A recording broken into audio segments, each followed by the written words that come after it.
The grand chamber of the Galactic Alliance Council stretched before her like an arena of judgment, its crystalline walls reflecting the light of 1,000 star systems.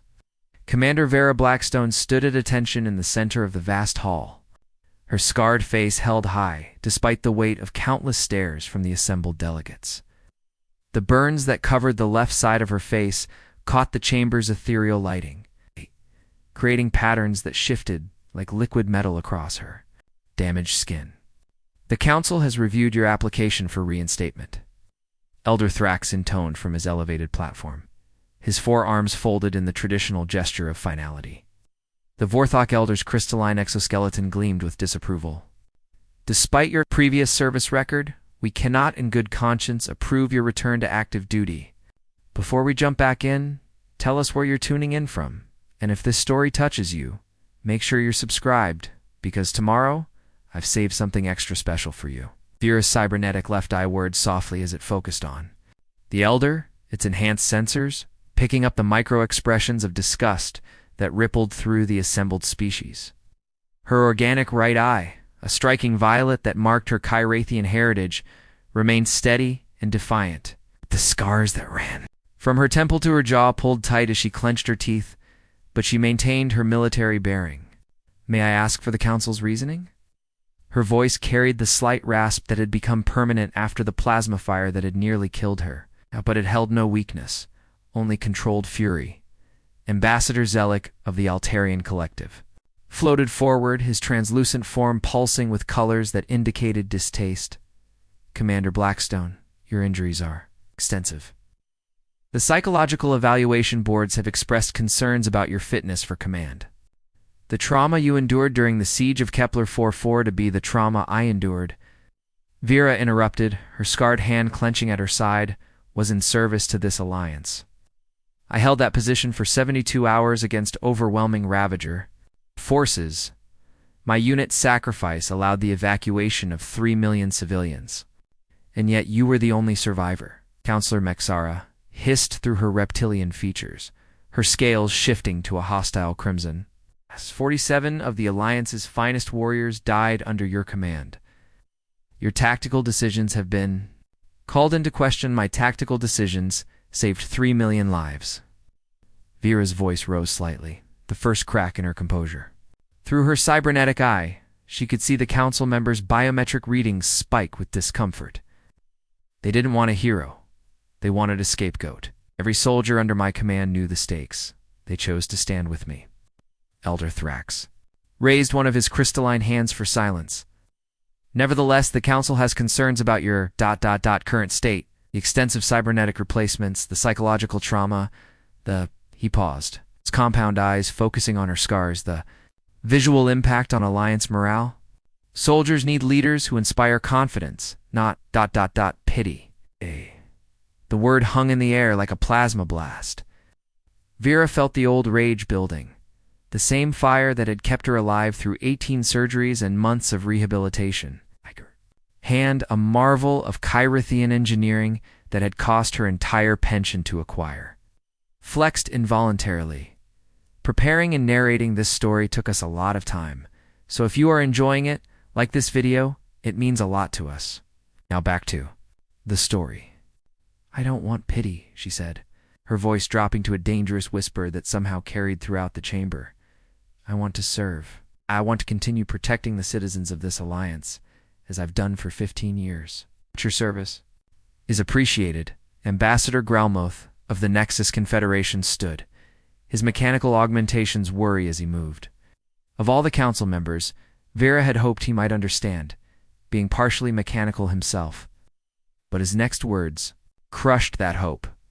"However, the Alliance military must project strength and unity. Your presence would be ... disruptive. The younger soldiers would be constantly reminded of what could happen to them. It would affect morale. So you're rejecting me because I'm scarred?" Vera's control finally snapped. "Because I survived something that should have killed me? Because I chose to live and continue fighting rather than die prettily for your propaganda vids?" The chamber erupted in offended voices from multiple species, but Vera continued, her voice cutting through the chaos. "I've bled for this alliance. on 17 different worlds.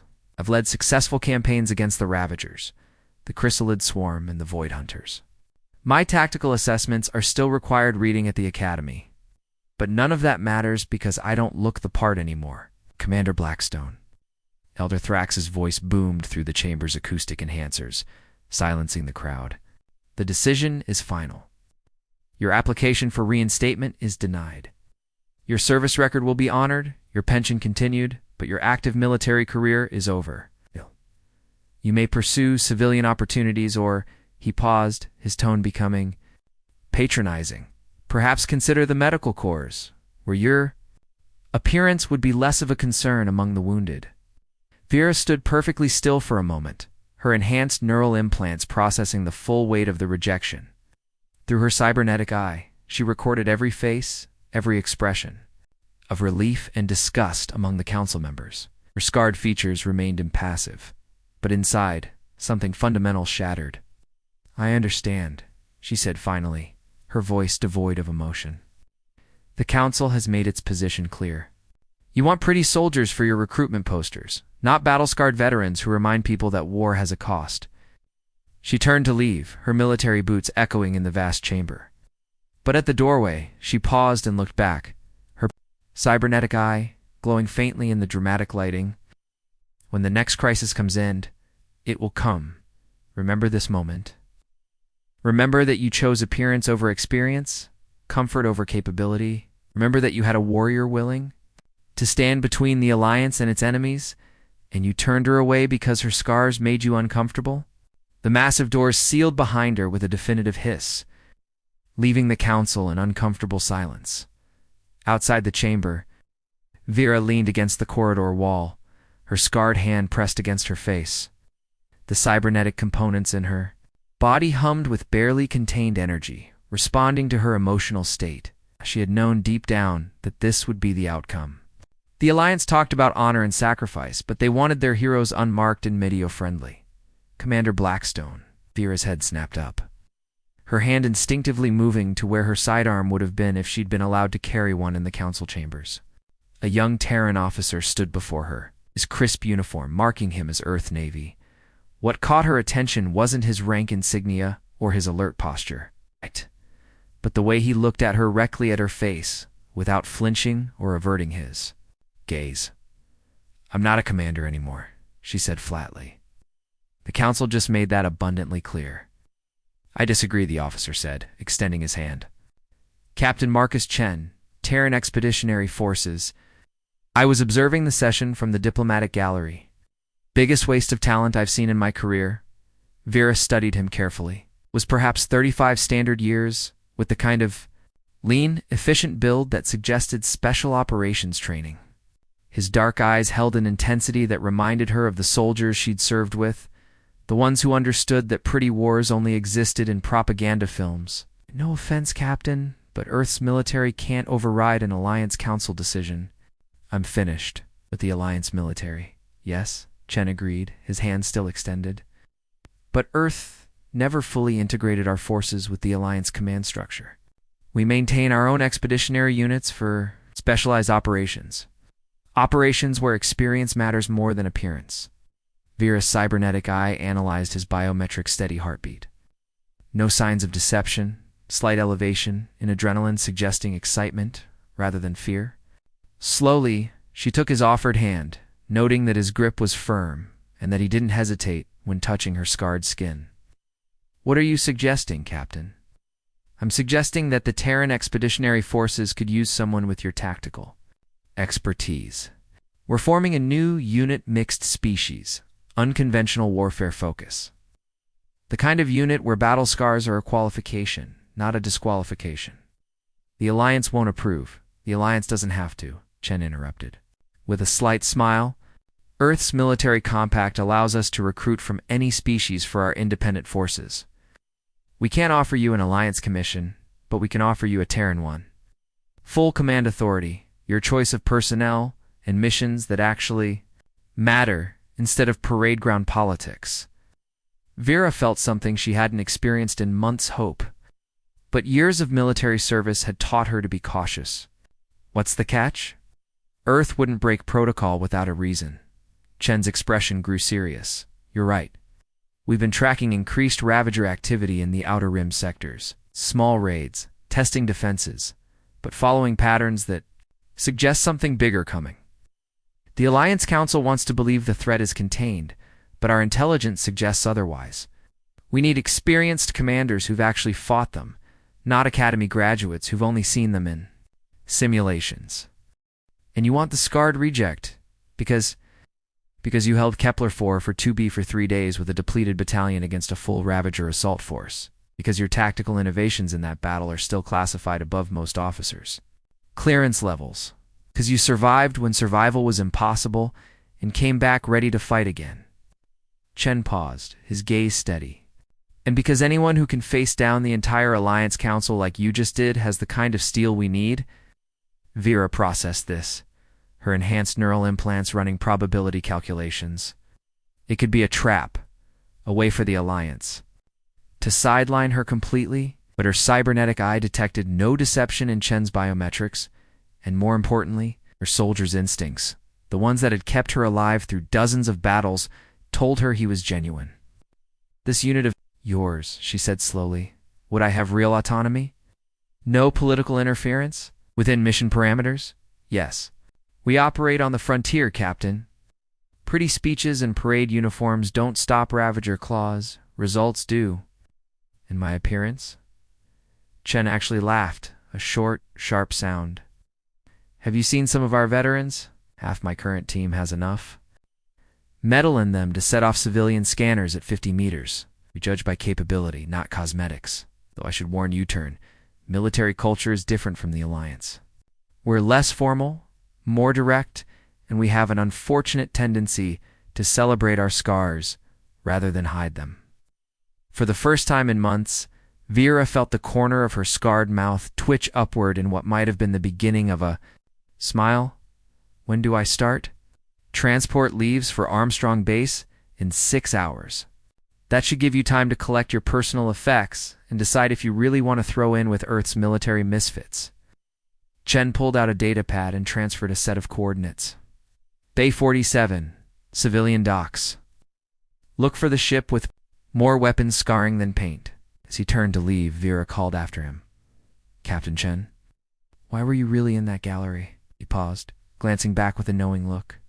Because I've been tracking your career for 2 years, Commander. The Battle of Kepler for 4B wasn't the only time you've done the impossible. When I heard the Council was reviewing your reinstatement, I made sure to be here. Earth can't afford to let talent like yours be wasted because of political squeamishness. You were that sure they'd reject me? I've read your psychological evaluations, Chen said simply. You don't bow to authority just because it wears fancy robes. You speak truth when silence would be safer. You put mission success and soldiers, lives above political convenience. Of course they rejected you. You're exactly the kind of officer that makes bureaucrats nervous. He gave her a casual salute, definitely not Alliance regulation, and disappeared down the corridor. Leaving Vera alone with her thoughts, she looked down at her scarred hands. One flesh twisted by fire, the other gleaming cybernetic perfection. For months, she'd seen them as reminders of her failure, her inability to save her unit, her transformation from warrior to warning. But maybe Chen was right.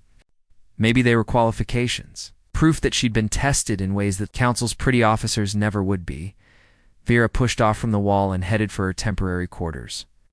6 hours to decide whether to accept exile with dignity or throw in with Earth's apparently irregular forces. But in truth, the decision was already made. She was a warrior, not a decoration. And if Earth was the only power willing to see past her scars to the soldier beneath, then Earth would have her loyalty. As she walked through the Alliance Station's pristine corridors, she noticed how beings of various species stepped aside, their gazes sliding away from her scarred features. Soon, that might not be her burden to bear alone. If Chen was telling the truth about his unit, she might find herself among others who understood that the real horror of war wasn't in how it marked your body, but in how it tested your soul. The thought of leading soldiers again, of having a purpose beyond simply surviving, sent a surge of energy through her cybernetic systems. The Alliance had made their choice. Now it was time to make hers. 6 hours later, Vera stood at the entrance to Bay 47. A single bag containing her few possessions slung over her shoulder. The ship before her was exactly as Chen had described, modified. Tehran corvette that looked like it had fought its way across half the galaxy. Its hull was a patchwork of repairs and modifications. Weapon ports had been added in defiance of standard design, and the paint job was more memory than reality. Beautiful, isn't she? Chen's voice came from behind her. The defiant mongoose. Not the prettiest ship in the fleet, but she's gotten us out of more impossible situations than I can count. Interesting name, Vera observed, her cybernetic eye scanning the ship's modifications with professional interest. Many of them were innovations she recognized from desperate battlefield improvisations, the kind of changes you made when survival mattered more than regulations. Terran tradition, Chen explained. Name your ship after something small, stubborn, and unexpectedly vicious. Sets the right expectations. A ramp extended from the ship's belly, and Vera could see figures moving inside. As her enhanced vision adjusted, she realized Chen hadn't been exaggerating about his crew.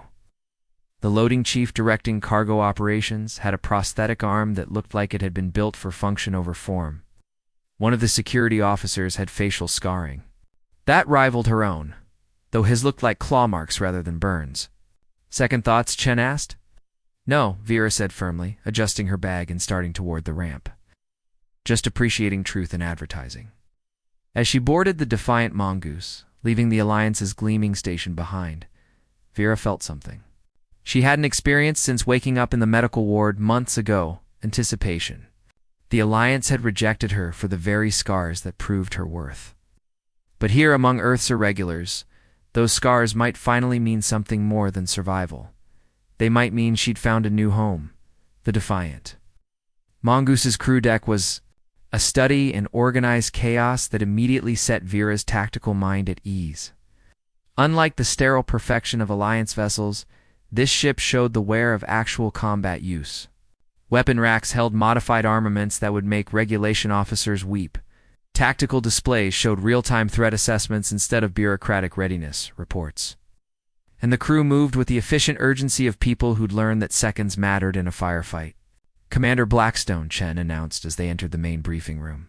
Meet the senior staff of humanity's most decorated group of military rejects. The 6 beings gathered around the holotable were indeed an unusual collection. Vera's cybernetic eye automatically cataloged them, her tactical subroutines assessing threats and capabilities. What she found surprised her. Lieutenant Colonel Sarah Rockslide Morrison. Chen indicated a human woman whose entire left side showed the telltale shimmer of extensive dermal armor replacement. Former Alliance heavy assault, discharged after taking a chrysalid acid burst. To save a civilian shelter, the Alliance deemed her too aggressive in her recovery tactics. Morrison grinned, the expression pulling at scar tissue. I deemed them too comfortable with acceptable losses. Welcome to the island of misfit toys. Commander, First Lieutenant Tekfar Chen continued, gesturing to a Zilani whose chitinous exterior showed multiple impact fractures that had healed into web-like patterns. Best pilot in 3 sectors, grounded by the Alliance for reckless navigation. In combat zones, I prefer creative tactical maneuvering. Tikvar clicked in accented Terran, his compound eyes focused on Vera's scars without judgment. Your battle at Kepler 44 to be required 7 impossible maneuvers. Studied the flight recordings. Impressive. A massive figure in the corner straightened, and Vera found herself looking up at a Vorthak warrior whose traditional battle markings were interrupted by what looked like energy weapon scarring. Sergeant Major Grimjaw. 63 confirmed Ravager kills in close combat. The Alliance found my methods unnecessarily brutal. The Ravagers didn't file a complaint, Grimjaw rumbled, his tusks gleaming. Neither did the civilians I kept alive. Chen moved around the table. Dr. Yuki Tanaka, our chief medical officer and field surgeon, removed from Alliance Medical for unauthorized enhancement procedures on critically wounded soldiers. The small woman's hands were a maze of microsurgical implants, and her eyes held the haunted look of someone who'd made too many impossible choices. I gave dying soldiers the choice to live with modifications or die with Alliance-approved purity. Sleep fine with that decision. Marcus Cipher Rodriguez. Ach. Chen indicated a young man whose skull showed the distinctive ports of direct neural interface implants. Intelligence specialist. Discharged for hacking Alliance command codes to redirect supplies to units the bureaucracy had written off. Including yours at Kepler 44-B, Rodriguez added with a slight smile. Those emergency medical supplies that mysteriously showed up on day 2? You're welcome. Vera's organic eye widened slightly. Those supplies had saved a dozen lives before the end. And finally, Chen gestured to a figure Vera hadn't initially noticed in the shadows. Shikari. Oh, you are diplomatic liaison. The being that stepped forward made Vera's combat instincts flare. Shikari was vexed high. Species the Alliance had classified as hostile after first contact had gone catastrophically wrong. Her forearms moved with predatory grace, and her bioluminescent markings pulsed in patterns that Vera's translator couldn't interpret. The Alliance shot first during our initial meeting, Shikari said, her voice a harmonic blend that seemed to come from multiple vocal cords. They fear what they don't understand. Captain Chen offered understanding, how Vera began. Long story, Chen interrupted. Short version, not all Vex High agreed with their government's response to the Alliance's aggression. Represents a faction interested in preventing war through unofficial channels. Vera looked around the room again, this time seeing past the surface. These weren't just misfits or rejects. This was a collection of elite operators who'd chosen conscience over career, effectiveness over approval. Each of them had skills that the Alliance had discarded for political reasons. So, Morrison said, leaning back in her chair, the infamous Commander Blackstone, hero of Kepler 44-B, survivor of 17 major engagements, and today's winner of the Too Ugly for Propaganda award from our esteemed Alliance Council, Sarah Chen warned. What? We all watched the feed. The Council practically choked on their own self-righteousness. Morrison's scarred features hardened. Anyone else notice how many of those concerned Council members have never seen actual combat? 83%? Rodriguez supplied instantly, his neural implants flickering. Of the 12 voting members, only to have combat experience, and both voted against the rejection before being overruled. Vera felt the corner of her mouth twitch. You hacked the Council's voting records? Hack is such a strong word, Rodriguez. Grinned. I prefer aggressively accessed, publicly relevant information. The point is, Chen said, bringing focus back to the matter at hand. Everyone in this room has been where you are now. Told that our service, our sacrifice, our survival somehow made us less than the shinies sitting safe in their council chambers. But here's the difference, Tanaka added, her enhanced fingers dancing over a medical scanner she'd pulled from seemingly nowhere. Earth doesn't just take Alliance rejects, we specifically recruit them, because soldiers who've been tested by fire and bureaucracy tend to be very good at creative problem solving. Which brings us to why we were really at that station, Chen said, activating the holotable. Star map materialized, showing the outer rim sectors. Red indicators marked dozens of locations. These are confirmed Ravager incidents over the past 6 months. Notice a pattern? Vera studied the display, her tactical implants processing the data.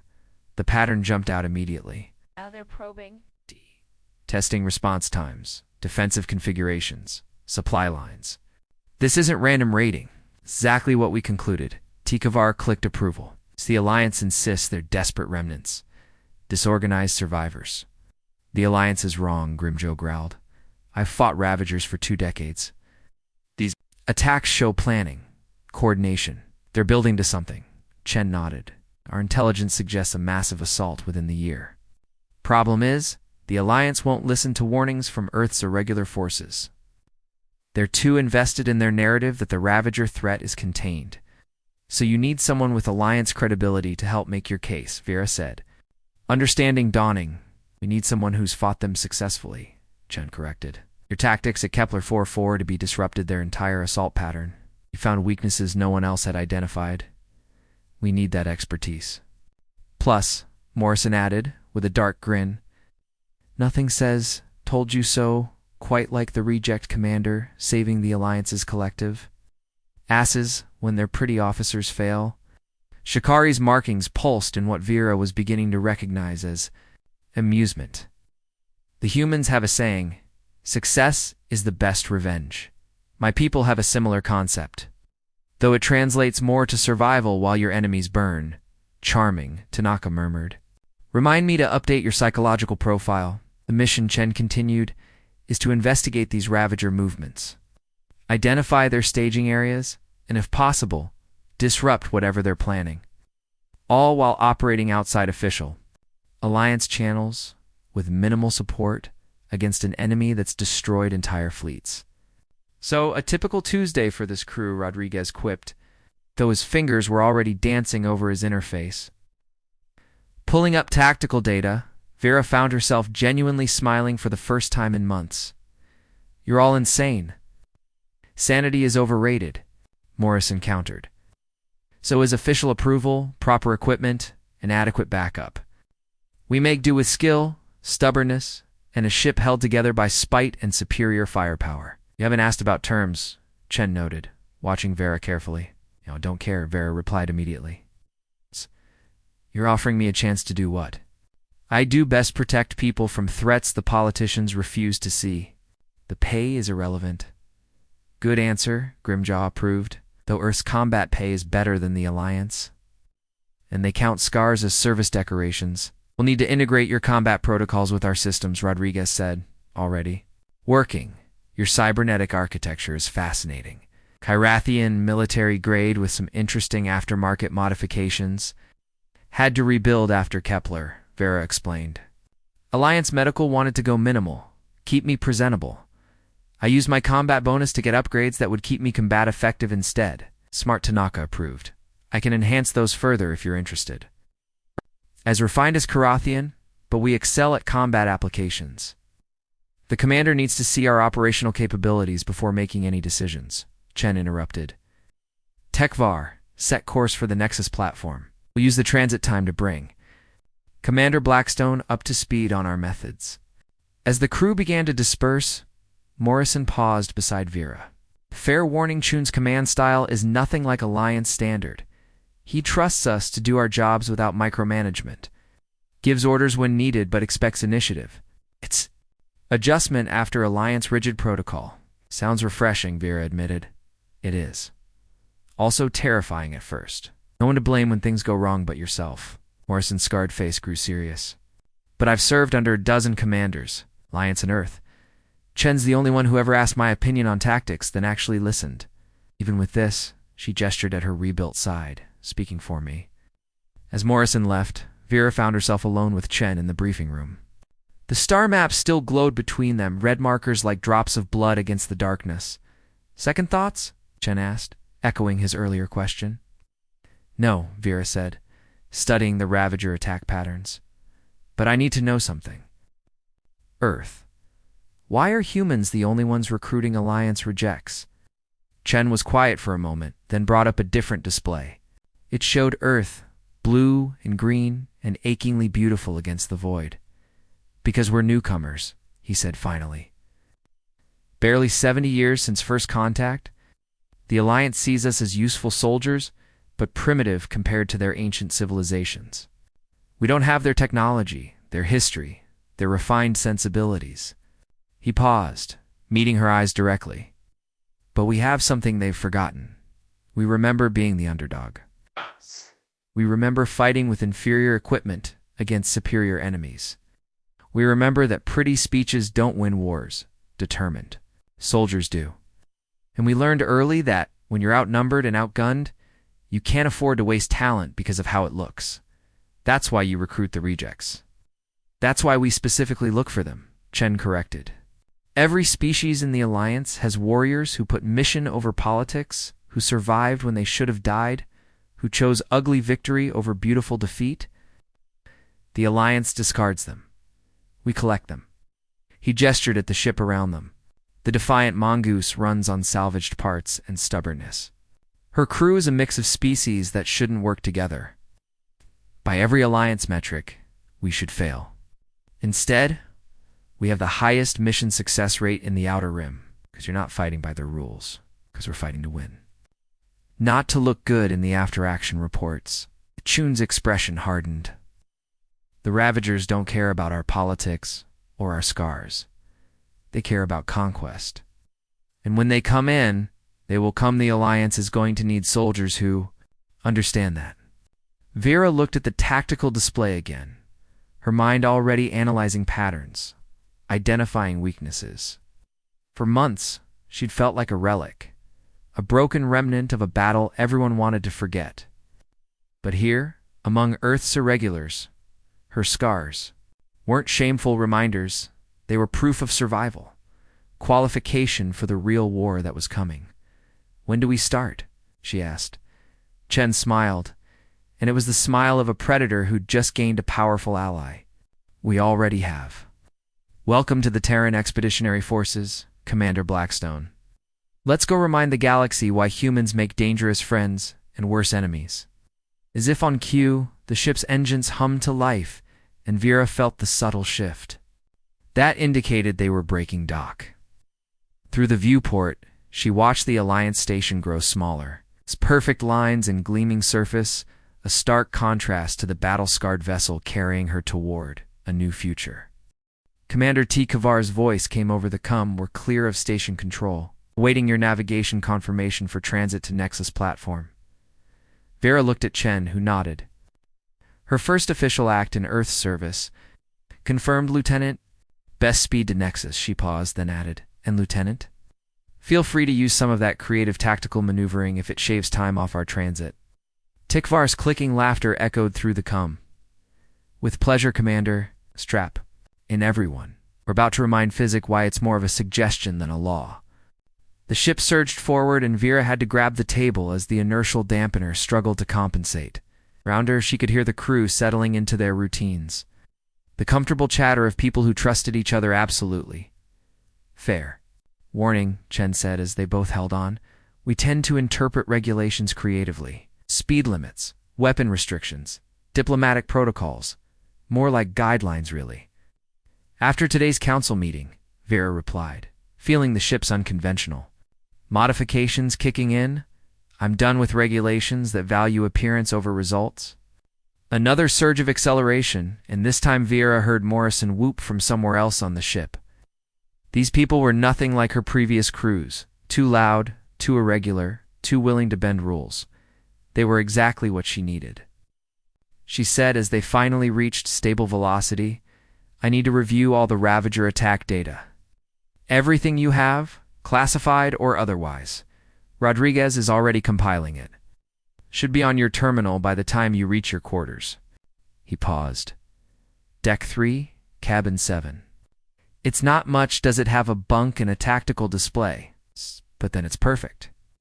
Vera straightened, feeling purpose flow through her again like combat stims. "I'll want a full briefing on crew capabilities tomorrow. Individual assessments, not their files. I want to know what they can really do, not what the Alliance thought they could." "Understood? Anything else?" Vera considered. "Yes. Next time we're in port, I want to send a message to Elder Thraxx in the Council." Chen raised an eyebrow. "Just a simple note. The scarred reject sends her regards from active duty." She paused.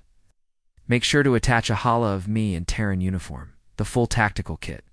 Chen's grin was fierce. "With pleasure, Commander. I think you're going to fit in perfectly here." As Vera made her way to her new quarters, she passed crew members who nodded respectfully but didn't stare. Her scars were noted but not remarkable among this collection of survivors. For the first time since waking up in medical, she wasn't the damaged commander or the propaganda liability.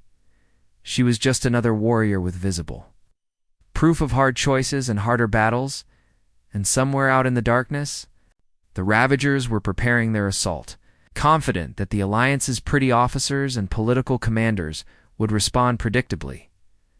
They were about to learn why Earth collected the warriors others discarded. 3 weeks into her service with Earth's forces, Vera stood on the bridge of the defiant mongoose as they approached the Kalos Rifts, a twisted region of space where reality bent in ways that made Navigation treacherous and sensors unreliable. It was exactly the kind of place the Alliance avoided and exactly where their intelligence suggested the Ravagers were massing. Sensor ghosts at 3 points, Rodriguez reported, his neural implants glowing as he sorted through the data streams. Could be rifts, could be cloaked ships. In this mess, it's impossible to tell. That's why they chose it, Vera said, her cybernetic eye compensating for the visual distortions outside the viewport. Perfect staging ground. The Alliance won't patrol here. Because the Alliance isn't staffed by magnificent lunatics, T. Kavar clicked from the helm, his compound eyes tracking multiple navigation hazards simultaneously, adjusting course to thread between the gravitational anomalies. Everyone might want to secure loose objects. Define loose, Morrison called from the tactical station. The ship lurched, and several unsecured data pads went flying. Grimjaw caught them with casual ease, his massive frame unmoving despite the ship's gyrations. That kind of loose, T. Kavar said with what Vera had learned was his species' version of smugness. Contact, Shikari announced suddenly, her forehands dancing over her station. Not a ghost. Energy signature matches Ravager scout configuration. Just one? Chen asked from his command chair. One visible, Vera corrected, studying the tactical display. Ravager scouts work in triads. Standard search pattern would put the other two. She traced probable positions on the holodisplay. Here and here. Cipher, can you confirm? Chen asked. Rodriguez's implants flared brighter. Running pattern. ANALYSIS, Commander Blackstone's, right? Faint energy signatures at both positions. They're trying to hide in the rift interference. Opinions? Chen asked the room at large, something that still surprised Vera after years of Alliance top-down command structures. Spring the trap, Morrison suggested immediately. Play dumb. Let them think we haven't spotted the flankers. Then hit all. 3 simultaneously, Risky Tanaka interjected from her medical station. If there are more than 3, we could be overwhelmed before we can retreat through the rifts. The commander's analysis indicates standard triad formation, Grimjaw rumbled. I trust her assessment. Vera felt a warmth that had nothing to do with the ship's environmental controls. In 3 weeks, this crew of misfits had shown her more professional respect than she'd received in months of Alliance review boards. There's another option, she said, her tactical mind spinning through possibilities. We let them report back. The bridge went quiet, except for the hum of systems and Tikvar's occasional clicking as he navigated. Elaborate, Chen said, leaning forward. They're scouts, gathering intelligence on who's stupid enough to enter the rifts. If we destroy them, the Ravagers know someone's onto their staging ground. But if we let them see us accidentally and retreat, they report a single Earth's vessel, probably lost or on standard patrol, Rodriguez finished, understanding lighting up his features. Meanwhile, we've confirmed their presence and can track their return vector. Devious Shikari is bioluminescent. Markings pulsed approval. Very un-Alliance thinking. Vera continued. Can you make our detection look accidental? Maybe clip one of the gravitational anomalies. Make it seem like we're having navigation troubles. The pilot's mandibles spread in his species equivalent of a grin. Commander, I can make this ship dance like a drunken Altarian at a wedding. Give me 30 seconds. What followed was a masterful display of piloting that looked completely incompetent. The defiant mongoose stuttered, lurched, and briefly spun as if her navigation systems had failed. To any observer, they'd look like inexperienced pilot's hood. Badly miscalculated the rift's effects. Ravager scouts are moving, Shikari reported, closing for better scanning position. ... there. They've taken a full sensor sweep. Now they sing, yes. Retreating. All 3 vessels breaking off. Rodriguez, can you tag them? Chen asked. Already done. Microtransmitters launched during our navigation failure. They'll never detect them in this interference. And now we wait, Vera said, settling back to watch the tracking data. They'll lead us right to their staging area. 2 hours later, the scouts' trail led to coordinates that made even the experienced crew pause. The Hollow Nebula region, where an ancient stellar explosion had created a pocket of space that sensors couldn't penetrate and where the laws of physics seemed more like suggestions. Well, that's terrifying, Morrison observed, with her characteristic understatement. It's perfect, Vera countered, her admiration for the enemy's tactics warring with concern. Complete sensor blackout, natural defenses, multiple escape vectors.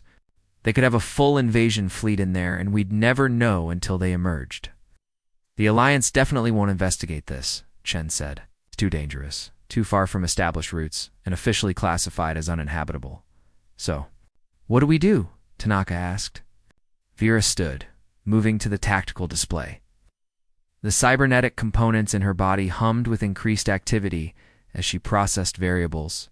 We need eyes inside. Single ship, running silent, just enough to confirm what's there. Suicide mission, Grimjaw stated flatly. If they have the fleet we suspect, detection means death. Not if the ship is small enough, fast enough, and the pilot is good enough. Vera turned to look at TKVAR. How do you feel about putting that creative navigation to the ultimate test? Tikvar's compound eyes glittered. You want me to fly into?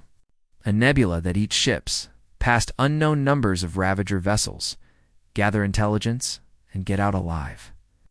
Yes, sounds entertaining. When do we leave? We don't, Vera said. You and I do. Stealth shuttle, minimal crew.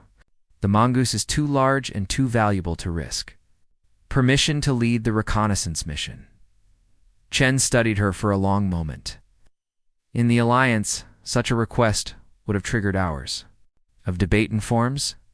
Here, he simply asked, what do you need?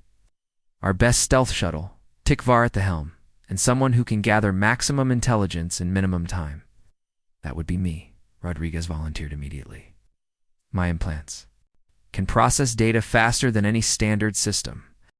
A command officer, pilot, and intelligence specialist walk into certain death, Morrison muttered. Sounds like the start of a bad joke. Or a successful mission, Vera countered. She looked around the bridge at these people who'd become her crew, her family of choice. I won't order anyone on this. Volunteers only. You already have 2. TKVAR clicked. 3, Rodriguez added. Someone needs to keep you both out of trouble?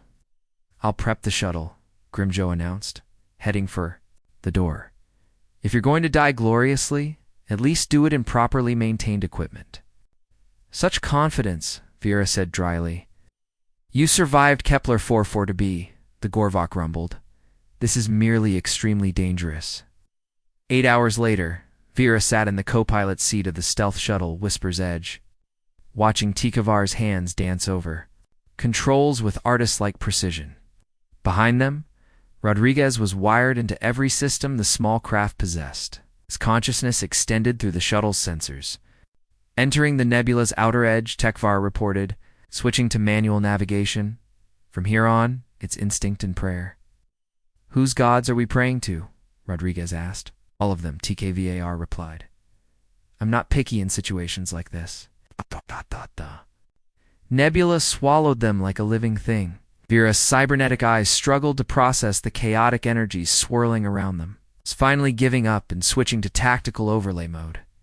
Even that was mostly guesswork and interpolation. How are you flying? She asked Tikvar, as he smoothly avoided an energy discharge that would have fried their systems. Zen navigation, he clicked. I am one with the shuttle. The shuttle is one. With space. Space is actively trying to kill us, so I make friends with death. That's not reassuring. Would you prefer lying? Contact Rodriguez interrupted, his voice tight with concentration. Multiple signatures ahead. Big ones. Oh shit. Report, Vera commanded. It's not a staging area. Rodriguez's implants were glowing so bright they cast shadows in the dim cockpit. It's a full invasion fleet. 17 capital ships. 42 cruisers. Over 100 support vessels. Commander ... They're not just Ravager. Explain. I'm detecting chrysalid biosignatures, void hunter energy patterns, even what looks like modified Sekar technology. This isn't a Ravager fleet. It's an alliance of every species the Galactic Alliance has classified as hostile. Vera felt ice run through her veins. This was worse than anyone had imagined. Can you get more specific data? Ready downloading? Everything I can. Fleet positions, ship configurations, what looks like, deployment schedules. They're planning to launch in less than 72 hours. Then we need 2 alarms screamed. A Ravager patrol craft had emerged from the nebulas. Chaos directly in their path. They've seen us, T. Caver announced unnecessarily, already throwing the shuttle into evasive maneuvers that should have torn the small craft apart. Can we run? Vera asked, already knowing the answer. Not in this soup. But I can buy us time. Tikvar's compound eyes narrowed. Hold tight. This is about to get very unofficial. What followed was flying that defied every law of physics and most of sanity. Tikvar used the nebula's own chaotic energies as cover, surfing gravitational waves, and diving through energy storms that should have vaporized them. The patrol craft tried to follow, only to be torn apart by forces Tikvar had somehow anticipated. 3 more contacts, Rodriguez reported. They're trying to box us in.